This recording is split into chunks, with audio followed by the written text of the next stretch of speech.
Our next speaker today is a more advanced speaker. Actually, he is already a competent communicator, and he's working on Advanced Communicator Awards.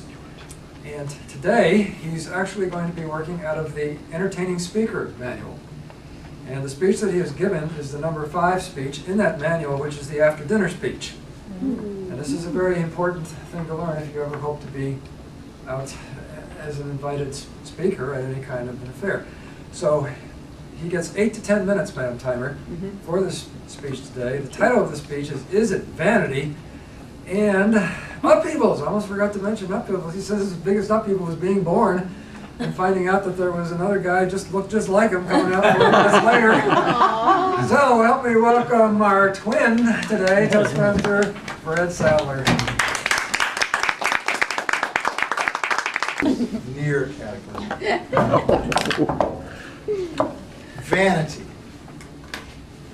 Vanity is defined by Webster's dictionary as expanded or inflated pride in one's self or inflated pride in one's appearance.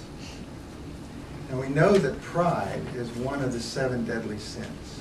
In fact, the Bible tells us so. And if vanity is inflated pride, then it must be deadlier than deadly. So this is a very serious subject, Mr. Toastmaster, fellow Toastmasters, and those mysterious guests out there who are making cat-like sounds, blowing open doors, things like that. When I was a kid, I always looked a lot younger than my age. And I was thin and scrawny, and I had a crew cut. Maybe that didn't help. And I always wanted to be older and stronger and tougher. I thought, well, maybe I could do the John Wayne thing. Well, what's up, Pilgrim? But it didn't seem to work with me. Or maybe I'd try the Elvis approach. Don't be cool. Too hard, that's true. I couldn't get the lip curl down too well. I was just Fred. Young, kid-like Fred. And I stayed that way well into my 20s. And then 30 years passed, and I was in my 50s, and suddenly something happened. It was okay to be young and slim. In fact, it was cool.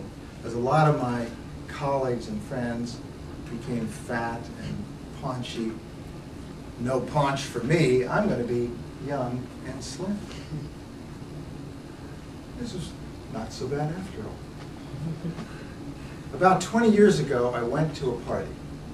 It was given by a friend of mine for the birthday of his 8-year-old son. And there were a bunch of kids and a bunch of adults that were invited to come. And I sat down next to a man named Joe that I'd never met before. We struck up a conversation. Now, when guys get together, it's different from when women get together. Women can get together and talk about how they look and their age and their youth. But guys, we don't do that. We talk about profound things or spiritual things or, you know, like sports, for example. And so very soon, as we were talking, we got to be talking about aging and youth.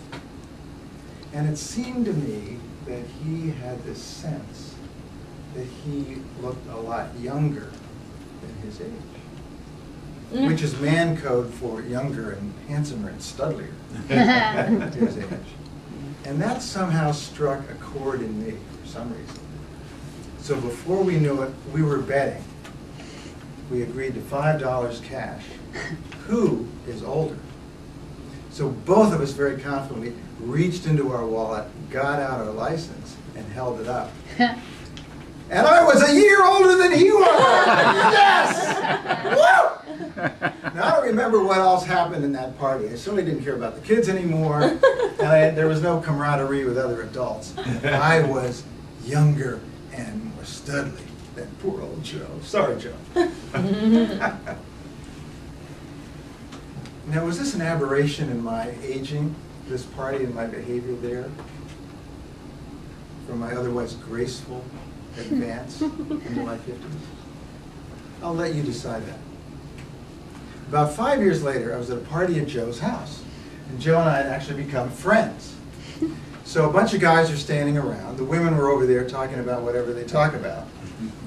And we guys were talking about, well, who looked youngest and who was most, man code for most studly.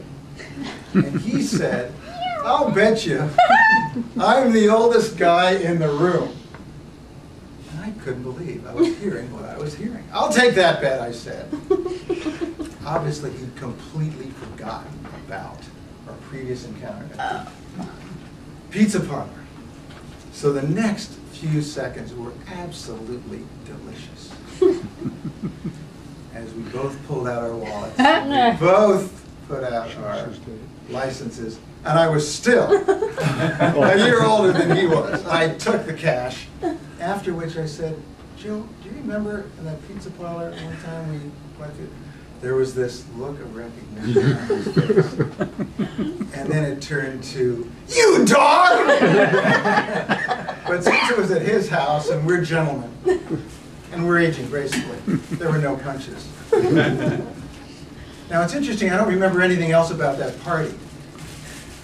I wonder why that is. It's said that vain people think only about themselves. I wonder if that applies. Well, I'll let you decide that. My wife, Eddie, is an excellent painter. And she started painting 2 or 3 years ago. And about a year ago, it got time for her to try her first portrait. So she got a picture of me. She asked if I would be her model, and I said, sure. And we got a picture that was taken about 3 years ago in Japan. She painted this portrait of me and said, how do you like it? I thought it was great, except there were these kind of wrinkle lines here. And I said, maybe you could do something about that. And she said, well, I want to stick with reality. But she did, against her will, kind of biting out these lines that weren't in the photograph, after all. So was this art, or was this vanity? I'll let you decide. About a month ago, Eddie and I were walking along the main street of Carmel, Ocean Avenue. I'd played 2 sets of very intense tennis earlier in the day. Singles, of course. At my age, I'm very nimble and quick and virile still. And no doubles for me yet. Not to mention golf. I mean, golf, you don't even break a sweat. So I admit I was a little stiff as I was walking along Ocean Avenue with Eddie, and we were looking into the store windows on the left side. And I saw the windows and the things inside, and all of a sudden I caught a glimpse of this bent-over old man. And I started to say to her, look at that poor old guy with that terrible posture. And I realized, oh my God, that's me! So I confessed immediately, and we laughed. And we didn't want to bend over old Fred, so we thought about what other alternatives were there. So we started out with, well, maybe we could walk in a military fashion down the street. Or maybe kind of like a fashion. But we came up with maybe the ideal answer, the drum major walk. And you know, this has the advantage, it gets rid of the turkey neck. What turkey neck? Turkey neck? So is this great posture, my fellow Toastmasters? Or is it vanity? Mr. Toastmaster.